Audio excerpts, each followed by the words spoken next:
5g의 평화를 깬 식빵 2장과 잼의 반란. 당시 친구 일은 이미 당뇨병 전단계 진단을 받았다고 했습니다.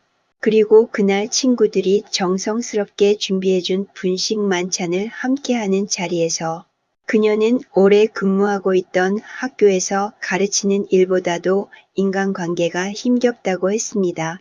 게다가 친정어머니가 치매로 요양원에서 지내시고 있는데 최근에는 정신뿐 아니라 눈에도 문제가 발생하여 망막변증을 진단받았다고 했습니다. 그래서 혹시나 자신도 그런 상황을 겪을까 염려되어 눈 영양제를 먹는다고 했습니다. 전 정말이지 할 말이 많았지만 할 말이 너무 많아서 오히려 그 자리에서는 아무 말도 하지 못했습니다.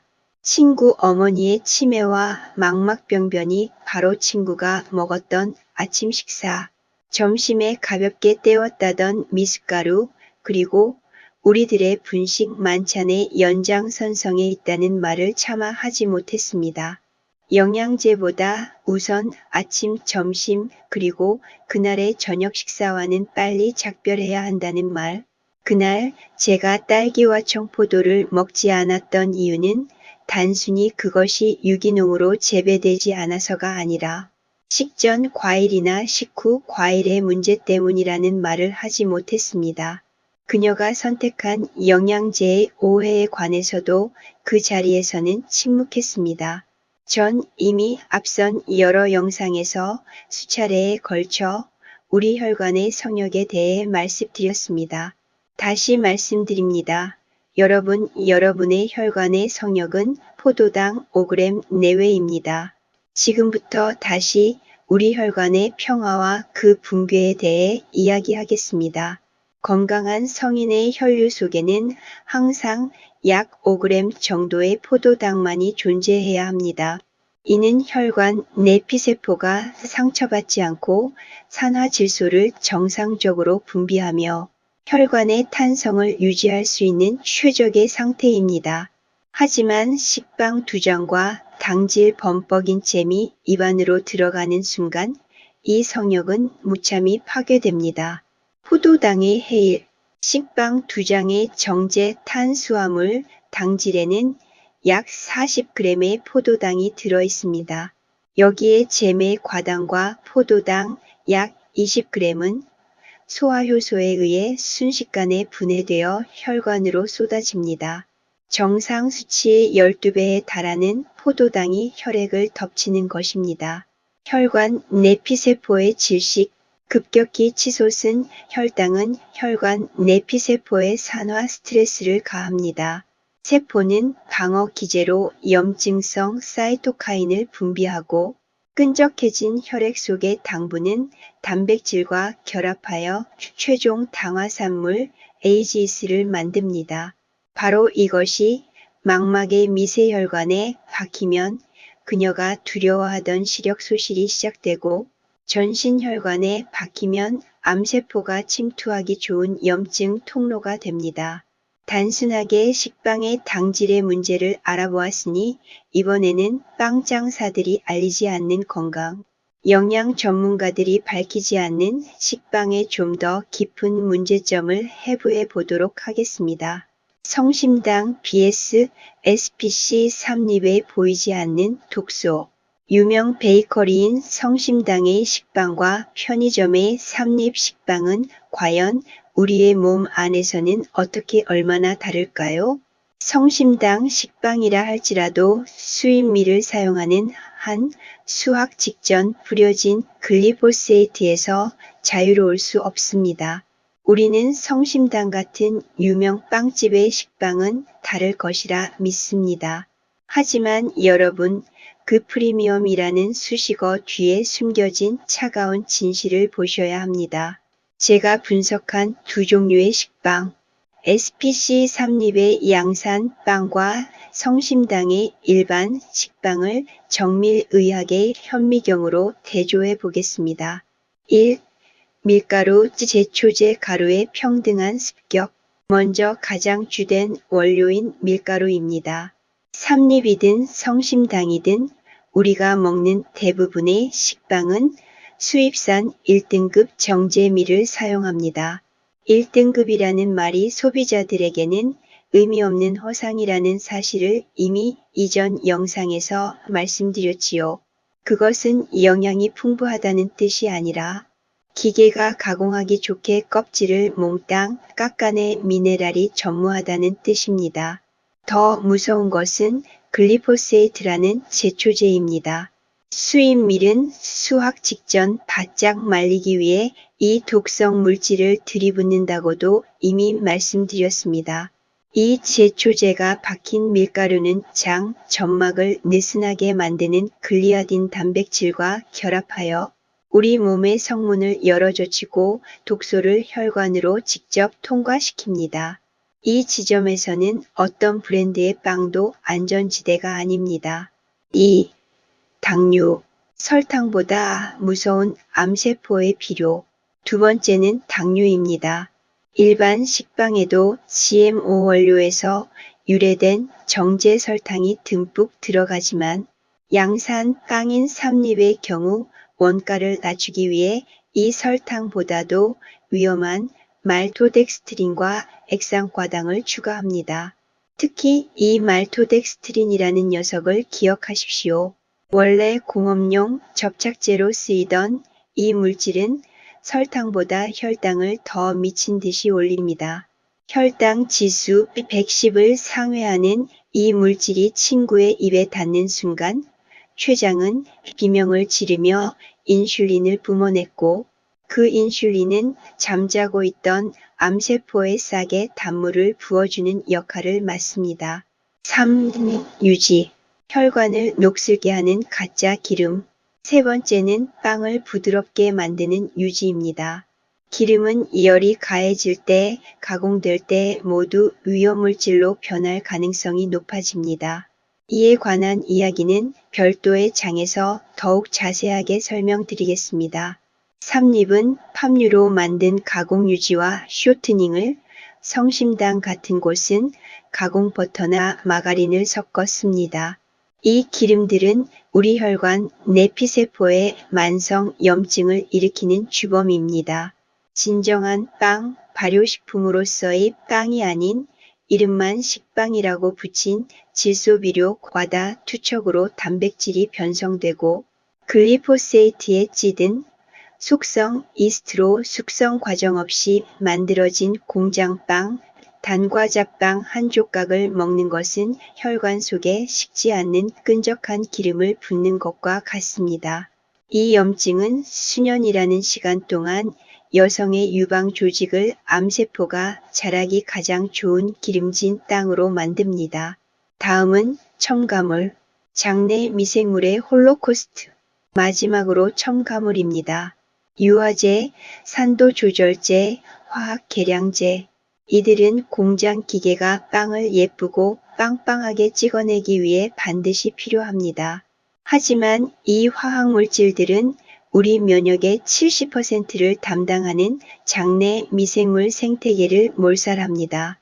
암세포를 감시해야 할 미생물 군대가 전멸한 사이 우리의 몸 안에서는 검진기로도 잡히지 않는 미세한 암세포들이 1억 개를 향해 몸집을 불려나갔습니다. 빵빵한 사기극의 끝은 어디일까요? 정리해볼까요? 이 하얀 가루들은 기업의 통장을 빵빵하게 불려주었고 소비자들의 지방세포와 암세포를 빵빵하게 살찌웠으며 결국은 병원과 제약사의 배를 빵빵하게 채워주었습니다. 당뇨병 전 단계라는 위험군 명단 맨 앞줄에 서 있었던 제 친구는 이 빵빵한 사기극의 가장 성실한 희생양이었습니다. 여러분, 입안에서 녹는 그 부드러움은 결코 공짜가 아닙니다. 그 대가는 여러분의 혈관, 그리고 수년 뒤의 건강입니다. 달달한 잼의 그 끈적한 기만, 과일이라는 건강할 것이라는 착각 속의 비타민은 사라진 과당과 포도당 폭탄. 친구가 식빵 위에 듬뿍 발랐던 잼은 사실 과일이 아닙니다. 고열에서 끓여진 과일에는 필수 비타민C나 미네랄이 모두 파괴되어 있습니다. 남은 것은 농축된 과당과 포도당 뿐입니다.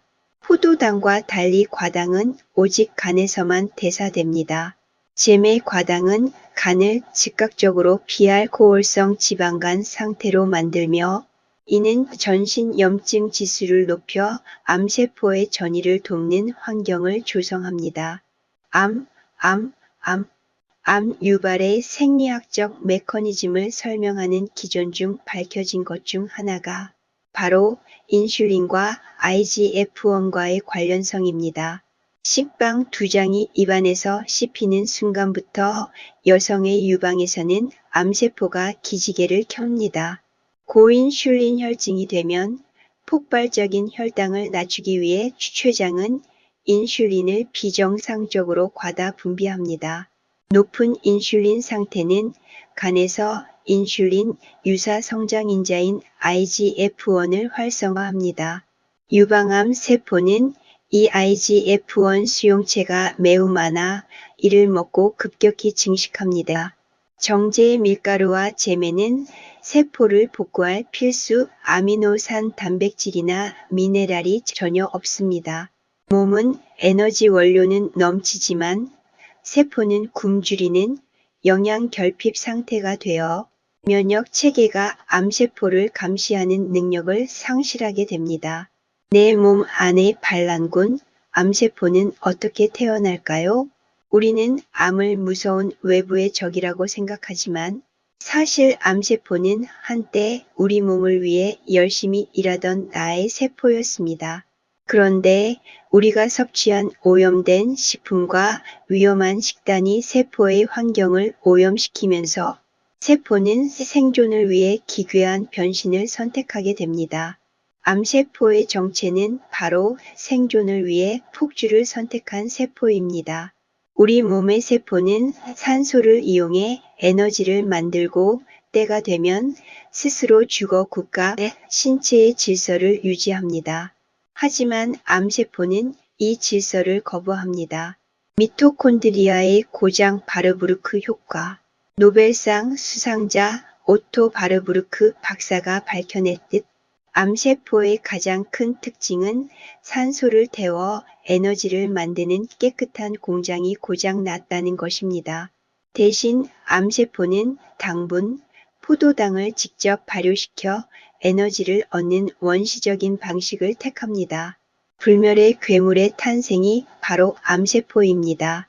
정상 세포는 인슐린의 통제를 받으며 성장을 멈추지만 암세포는 통제 시스템이 망가져 멈추지 않고 증식합니다. 이 폭주하는 기차에 탄 연료가 바로 그날 친구가 먹었던 아침, 점심 그리고 우리들이 먹었던 분식 만찬 속에 지나치게 많이 함유되어 있던 그 모든 정제 당질이었습니다. 3대 발암 환경의 조성에 대해 살펴봅니다. 암세포는 갑자기 나타나지 않습니다. 5년 전 그날의 식탁처럼 세포를 괴롭히는 환경이 지속될 때 만들어집니다.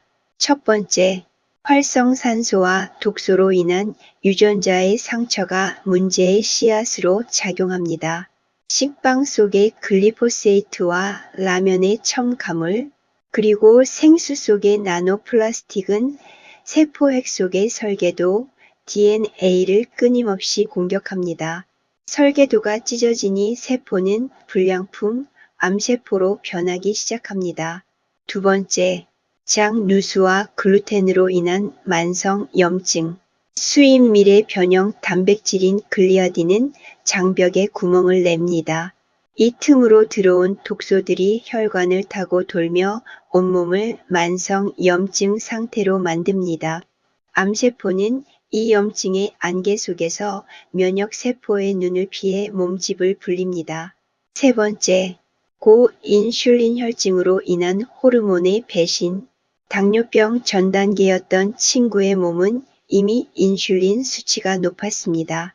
여기에 식빵과 잼, 미숫가루가 들어가자 인슐린은 폭발했고 이는 세포에게 무조건 더 많이 빨리 자라라 라는 잘못된 신호를 보냈습니다. 이것이 유방 조직의 미세한 변이를 암으로 키워낸 결정적 방아쇠였을 확률이 매우 높습니다. 왜 식빵과 잼이 암세포에 필요일까요? 암세포가 가장 열광하는 세 가지 최고급 비료가 그날의 식탁에 모두 있었습니다. 순수 포도당, 식빵에 소화되는 탄수화물, 당질. 암세포는 정상 세포보다 포도당을 20배 이상 더 많이 빨아들입니다. 입안에서 녹는 부드러운 식빵은 암세포에게는 무한 리필되는 연료 보급선과 같습니다. 액상과당, 딸기잼. 간에서 대사되는 과당은 암세포가 주변 조직으로 뻗어나가는데 필요한 지방산을 만들어주는 원료가 됩니다. 잼을 바른 빵은 암세포에게 에너지와 침투력을 동시에 주는 셈입니다. 말토덱스트린, 삼립빵과 분식소스. 이 공업용 풀 성분은 혈당을 설탕보다 더 미친 듯이 올립니다. 췌장이 비명을 지르며 인슐린을 뽑아낼 때 암세포는 그 호르몬 신호를 타고 유방 조직 내에서 잔치를 벌였습니다. 그런 식품을 먹은 것은 누구 한 사람의 잘못이 아닙니다. 우리가 먹어온 그 하얀 빵과 달콤한 잼은 300 기업들이 사업비밀이라는 이름으로 당당하게 법의 보호를 받으며 설계한 대사적 함정입니다. 우리 몸 안의 세포는 그 독한 환경에서 살아남으려고 몸부림치다 암이라는 슬픈 선택을 하게 되는 것입니다. 이제 암세포가 무엇인지 알았으니 우리는 그 비료를 끊어야 합니다. 암세포가 가장 싫어하는 환경인 저당질, 항염증, 청정, 식단으로 돌아가 회복을 돕고 아직도 무지한 채로 수입밀을 숙성 없이 초고속으로 찍어내는 가짜빵, 공장빵을 집어드는 백성들을 깨워야 합니다. 잼과 미숫가루가 멈춘 뇌와 몸, 잼도 해부해 봅니다. 우리는 유기농 과일과 유기농 진짜 설탕으로 집에서 만든 잼은 안전하다고 믿고 싶어 합니다. 하지만 대사의학적 관점에서 이런 잼 역시 그 본질이 농축된 당입니다. 물론 시중에 유통되고 있는 일반 대형 유통사의 잼보다는 나을 수도 있습니다. 시중의 잼 중 300기업 계열사 제품, 설탕은 GMO, 사탕무, 액상과당, 증점 제로, 팩틴, 그리고 산도 조절제와 합성 향료가 범벅되어 있습니다. 특히 말토덱스트린을 넣어 부피를 불린 제품들은 입에 닿자마자 혈당을 폭발시킵니다. 집에서 만든 유기농 잼, 화학 첨가물은 없지만 과일의 섬유질이 파괴된 채 농축된 과당 프럭토스 덩어리입니다. 아무리 유기농 과일과 유기농 사탕수수 설탕으로 집에서 직접 만들었다 해도 잼이라는 형식 자체가 이미 푸드 매트릭스를 붕괴시킨 가공 농축물입니다. 아주 차분하게 단계적으로 설명하겠습니다. 과일 대잼. 무엇이 사라지고 무엇이 폭증할까요? 사과 한 개를 생각해 봅시다.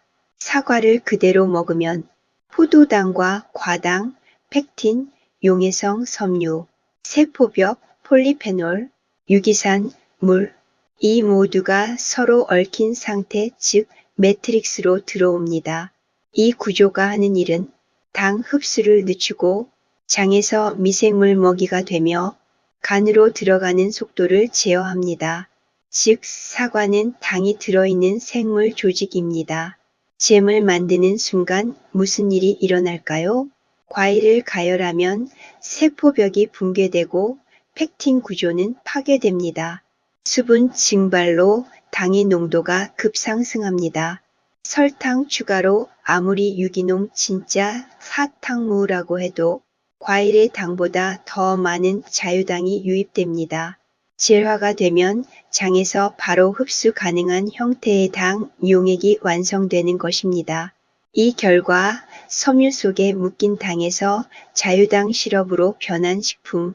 이게 바로 푸드에서 푸드 프로덕트로 변하는 지점입니다. 당뇨병 환자에게 있어서 유기농 설탕은 덜 독한 설탕일 뿐입니다. 유기농 설탕이면 괜찮지 않나요? 화학적으로는 100% 자당 수크로스입니다.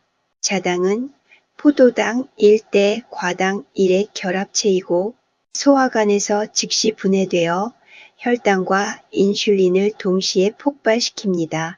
유기농이든 아니든 간에서 과당이 지방 합성 DNL로 들어가는 경로는 똑같습니다.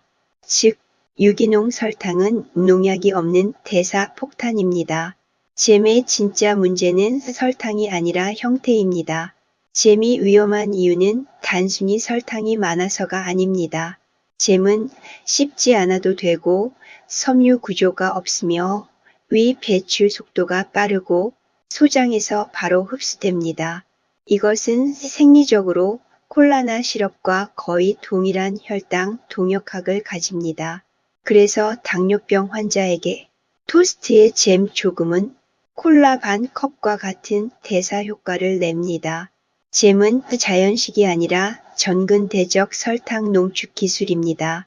잼은 원래 과일 보존 기술이 아니라 설탕을 과일에 묻혀 오래 먹기 위한 기술이었습니다.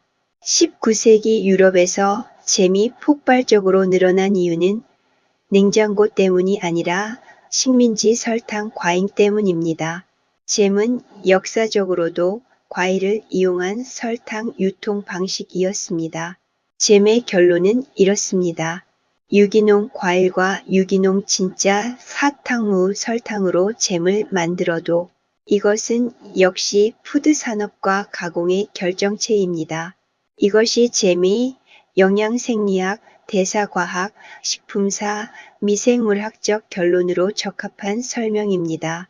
잼은 음식이 아니라 농축된 당제형이며 과일의 생리적 보호막을 제거한 인슐린 유도 물질입니다. 만약 단맛이 필요하다면 과일을 식전이나 식후가 아닌 단독으로 적정량을 유기농으로 통째로 껍질째 씹어서 지방, 견과류와 자가로 만든 첨가당이 없는 요거트와 함께 먹는 것이 잼보다 훨씬 더 안전하고 과학적입니다. 요즘 일부 비전문적인 인플루언서나 의료, 영양 전문가들이 피넛버터로 혈당 관리하라는 말을 하기도 하는데 이것은 분명 오류입니다. 피넛버터도 정확히 같은 맥락에 있습니다. 그리고 오히려 더 교묘하고 더 위험한 조합입니다. 피넛버터잼 샌드위치는 겉보기에는 단백질과 과일과 지방이 함께 들어있는 균형 잡힌 음식처럼 보입니다. 그래서 많은 영양사들이 이것을 아이들에게 좋은 간식이나 아침 식사로 오해합니다. 그러나 몸의 생리학적 관점에서 보면 이것은 균형식이 아니라 대사적으로 가장 불안정한 조합 중 하나입니다. 많은 사람들이 피넛버터를 단백질 식품으로 생각하지만 실제로는 지방과 일부 단백질이 섞인 유화된 페이스트입니다. 특히 시판 피넛버터는 대부분 볶은 땅콩을 갈아 만든 데다 식물성 기름과 당이 추가되어 있고 원래의 세포 구조는 이미 파괴되어 있습니다. 그래서 이것도 씹는 음식이 아니라 위에서 바로 퍼지는 반액체 지방 단백질 혼합물로 들어갑니다. 이 피넛버터를 식빵에 얹어 함께 먹으면 어떤 일이 생기느냐 하면 장에서는 매우 빠르게 흡수되는 당과 함께 흡수를 지연시키는 지방이 동시에 들어옵니다. 이 조합은 인슐린을 오래 강하게 반복적으로 자극합니다. 당은 혈당을 급격히 올리고 지방은 그것이 오래 머물도록 만들기 때문입니다.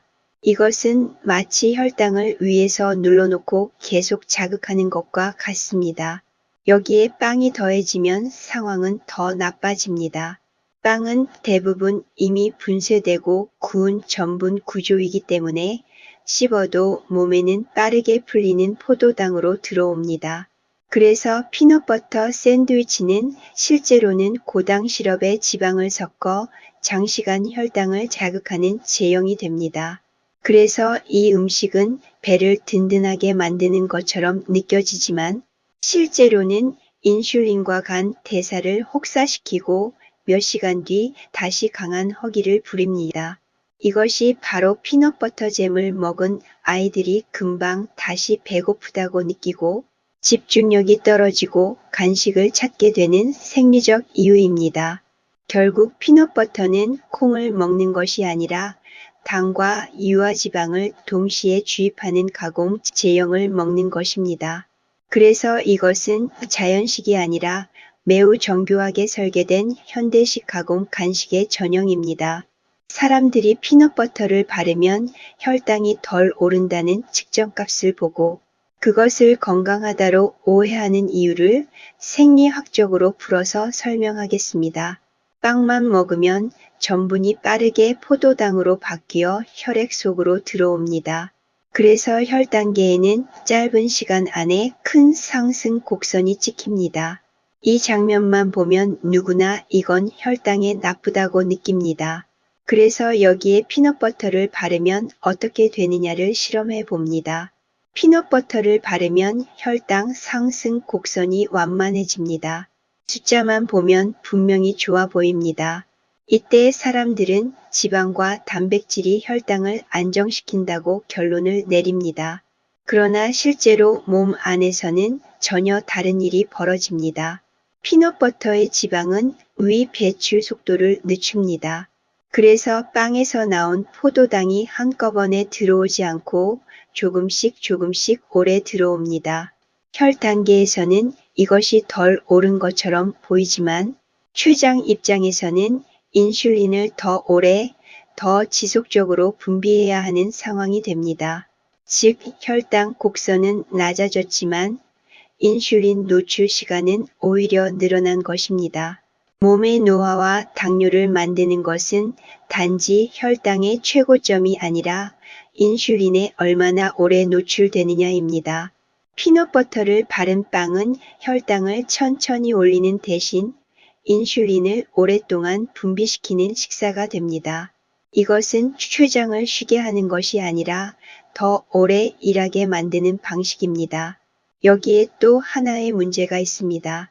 피넛버터는 지방과 함께 소량의 단백질과 이미 분쇄된, 소화되는 탄수화물, 당질을 포함하고 있습니다. 집에서 직접 유기농 땅콩을 구입해서 좋은 소금만 넣어 땅콩 버터를 만들어도 땅콩 자체의 당질, 소화되는 탄수화물이 약 14%나 됩니다. 그리고 마트에서 파는 일반 제품을 사면 첨가당 때문에 당질이 22에서 23% 혹은 그 이상으로 약 1.5배에서 2배 이상 높아진다고 이해하시면 정확합니다. 이것은 인슐린 분비를 추가로 자극합니다. 그래서 피넛버터를 바른 빵은 겉으로 보기에는 혈당이 덜 오르는 것처럼 보여도 실제로는 인슐린과 간 대사를 동시에 자극하는 조합이 됩니다. 사람들이 착각하는 이유는 혈당계를 통해 보이는 숫자만 보기 때문입니다. 그러나 몸은 혈당계로만 반응하지 않습니다. 췌장, 간, 지방세포, 근육세포는 모두 인슐린 신호에 반응하며 그 누적이 대사 건강을 결정합니다. 피넛버터를 바른 빵은 이 누적 자극을 줄이지 않습니다. 오히려 더 오래 지속시키는 방식으로 바꿔놓을 뿐입니다. 그래서 피넛버터를 바르면 혈당이 덜 오른다는 말은 수치상으로는 맞을 수 있지만 그래서 건강하다는 결론은 생리학적으로 틀린 해석입니다. 이것이 바로 현대 영양 정보가 사람들을 혼란스럽게 만드는 핵심 메커니즘입니다. 연속혈당 측정기, 즉 CGM은 이름 그대로 혈당, 즉 포도당을 연속적으로 추정해주는 기기입니다. 여기에 쓰이는 센서는 피부 아래 피하 조직에게 포도당 농도를 측정하도록 설계되어 있습니다. 이것이 CGM의 한계 중 가장 본질적인 부분입니다. 그럼 여기에서 연속혈당 측정기의 한계를 좀 더 살펴보고 가겠습니다. 첫째, CGM 센서는 오직 포도당만을 전기화학적으로 반응시켜 값을 만들어냅니다. 다른 당류나 다른 혈중 성분, 예를 들어 과당, 갈락토스, 유리지방산, 아미노산, 유리지방, 케톤체, 염분, 단백질, 호르몬, 인슐린, 젖산 같은 물질을 감지하거나 수치로 분리해서 보여줄 수 없습니다. CGM이 보여주는 숫자의 원천은 포도당의 농도 신호뿐입니다. 즉 CGM의 숫자는 포도당 신호이지 대사 전체의 신호가 아닙니다. 둘째, CGM 센서는 혈액을 직접 측정하지 않습니다. 센서는 포도당을 포함한 혈류에서 유출되어 피부 아래 간질액이라 불리는 작은 공간에 들어간 포도당을 전기화학적으로 감지합니다. 이 측정 방식은 본질적으로 포도당 농도만 추정하는 측정입니다. 실제 혈중 포도당 변화는 이 간질액 속 포도당 농도로 먼저 들어오기 때문에 약간의 지연이 있고 이 지연 때문에 실제 혈당 변화와 CGM의 숫자는 완전하게 일치하지 않을 수 있습니다. 이 때문에 CGM은 설령 장치가 매우 정교하더라도 포도당 외의 다른 화학물질이나 대사산물의 존재 또는 변화는 전혀 감지하지 못합니다. 섭취한 음식에 과당이 포함되어 있더라도 CGM은 그 과당 자체를 측정하지 못합니다. 과당은 대사 과정에서 간에서 포도당으로 일부 전환될 수 있지만 CGM이 보는 것은 그 이후에 간질액 속에 녹아있는 포도당 뿐입니다. 그 과정 중에 어떤 대사 경로가 활성화되었는지, 케톤체가 증가했는지, 인슐린이 얼마나 분비되었는지 등에 대해서는 CGM 숫자만으로는 판별할 수 없습니다. 이런 본질적 제한 때문에 의료계와 학계에서는 CGM을 단순히 혈당 흐름을 보는 도구로 해석해야 한다고 설명합니다. CGM은 포도당의 추세, 즉 상승과 하강 패턴을 시각화해서 보여주는 데에 강점이 있지만 CGM 숫자 자체만으로는 다른 대사 변수나 대사 산물의 영향을 해석할 수 없습니다.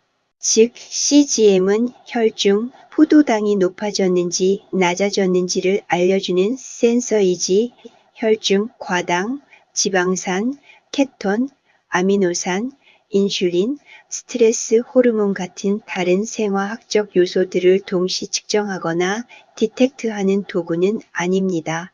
이런 각각의 물질은 별도의 검사 방식과 다른 센서가 필요합니다. 정리하면 다음과 같습니다. CGM 센서는 피부 아래 간질액에서 포도당만 전기화학적으로 감지합니다. 포도당 외의 물질들은 CGM 숫자에 직접적인 영향을 주거나 측정되는 값으로 나타나지 않습니다. CGM이 보여주는 것은 포도당의 추세와 값만이며 그것으로 다른 생화학 대사 상태를 해석할 수 없습니다. 이 점은 CGM을 사용하는 사람이 혈당만 측정되는 도구이며 다른 대사 지표들은 별도로 검사해야 한다는 기본 원리입니다. 이렇게 접근해야 CGM 데이터를 과대 해석하거나 잘못된 결론을 내리는 위험을 피할 수 있습니다. 식빵과 잼 이야기 그리고 피넛버터 이야기만 했는데 왜 목이 마른지 모르겠네요. 그럼 균형 잡힌 미네랄과 물로 목을 죽인 뒤 스트레칭과 스쿼트 몇 차례 한 후 곧 돌아오겠습니다.